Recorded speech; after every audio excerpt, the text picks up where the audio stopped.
అమ్మ చేతి వంటికి స్వాగతం. అమ్మ చేతి వంటలో ఈరోజు మంచి టేస్టీ అరోమాటిక్ రెసిపీ బిర్యానీ గ్రేవీని మీకు నేను చూపించబోతున్నాను. దీన్ని కట్టా అని పిలుస్తూ ఉంటారు. ఇది చాలా టేస్టీగా ఉంటుంది.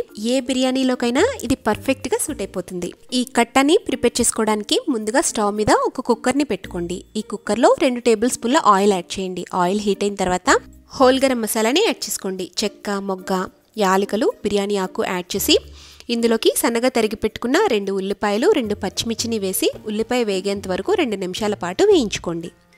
ఉల్లిపాయ ఈ విధంగా వేగిన తర్వాత ఇందులోకి 2 టీ స్పూన్ల అల్లం వెల్లుల్లి పేస్ట్ని యాడ్ చేసుకుని పచ్చివాసన పోయేంత వరకు ఒక 2 మినిట్స్ పాటు ఫ్రై చేసుకోండి.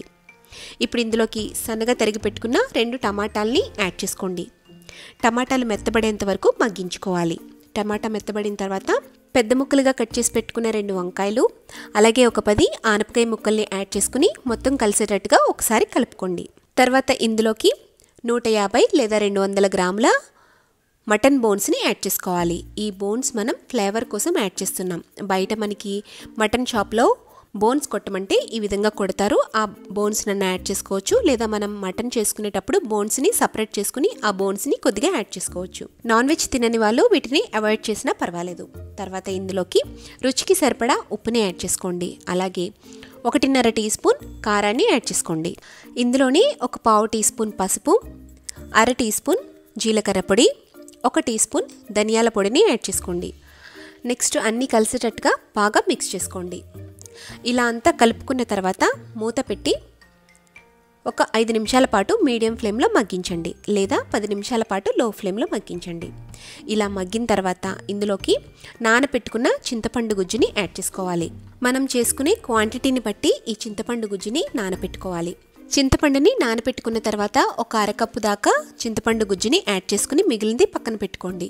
2 టేబుల్ స్పూన్ల పచ్చిశనగపప్పుని తీసుకుని ఒక అరగంట ముందుగా నానబెట్టుకుని దాన్ని ఒక గ్లాసులో కానీ లేదా ఒక బౌల్లోకి కానీ తీసుకుని ఇందులో పెట్టి మనం ఉడికించుకోవాలి. లేదా మీరు పచ్చిశనగపప్పుని సపరేట్గా అన్న ఉడికించుకోవచ్చు. ఇందులో పెడితే ఒకేసారి పని అయిపోతుంది కాబట్టి ఇలా గ్లాస్లో పప్పుని ఉంచి కుక్కర్ మూత పెట్టి 3 విజిల్స్ వచ్చేంత వరకు ఉడికించండి. 3 విజిల్స్ వచ్చిన తర్వాత స్టవ్ ఆఫ్ చేసుకుని ప్రెషర్ అంతా పోయిన తర్వాత మూత తీస్తే పప్పు చక్కగా ఉడికిపోయి ఉంటుంది. ఈ పప్పుని మెత్తగా మ్యాష్ చేసుకోండి. అలా మ్యాష్ చేసుకున్న పప్పుని ఇందులోకి ట్రాన్స్ఫర్ చేసుకోండి. ఇప్పుడు స్టవ్ మీద ఈ గిన్నెను పెట్టి మనం చేసుకునే గ్రేవీ క్వాంటిటీని బట్టి మిగిలిన చింతపండు రసాన్ని కూడా పిండి ఇందులో యాడ్ చేసుకోండి. అలాగే ఒక చిన్న టీ గ్లాసు వాటర్ని కూడా యాడ్ చేసుకోండి. ఇప్పుడు మొత్తం కలిసేటట్టుగా బాగా కలుపుకోండి. ఇప్పుడు మీరు టేస్ట్ చూసుకుని కారం సరిపోకపోయినా, ఉప్పు సరిపోకపోయినా కొద్దిగా యాడ్ చేసుకోండి. ఇందులోనే 1 టీ స్పూన్ గరం మసాలా పొడిని యాడ్ చేసి సన్నగా తరిగి పెట్టుకున్న కొత్తిమీర, కొంచెం కరివేపాకుని కూడా యాడ్ చేసుకోండి.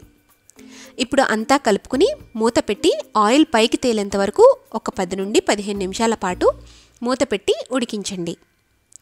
ఆయిల్ ఈ విధంగా పైకి తేలిన తర్వాత స్టవ్ ఆఫ్ చేసుకుని పక్కకు దించుకోండి. అంతే, ఎంతో టేస్టీగా, ఎంతో అరోమాటిక్గా ఉండే బిర్యానీ గ్రేవీ కట్ట రెడీ అయిపోయింది. ఈ గ్రేవీ చల్లారిన తర్వాత కొద్దిగా చిక్కపడుతుంది. ఈ కట్ట రెసిపీని బిర్యానీతో పాటుగా తీసుకుంటే చాలా టేస్టీగా ఉంటుంది. మీరు కూడా ఈ రెసిపీని ఇంట్లో ట్రై చేసి మీ ఫీడ్బ్యాక్ని నాకు కామెంట్ చేయండి. అలాగే ఈ వీడియో నచ్చితే లైక్ చేసి మీ ఫ్రెండ్స్కి, రిలేటివ్స్కి షేర్ చేయండి.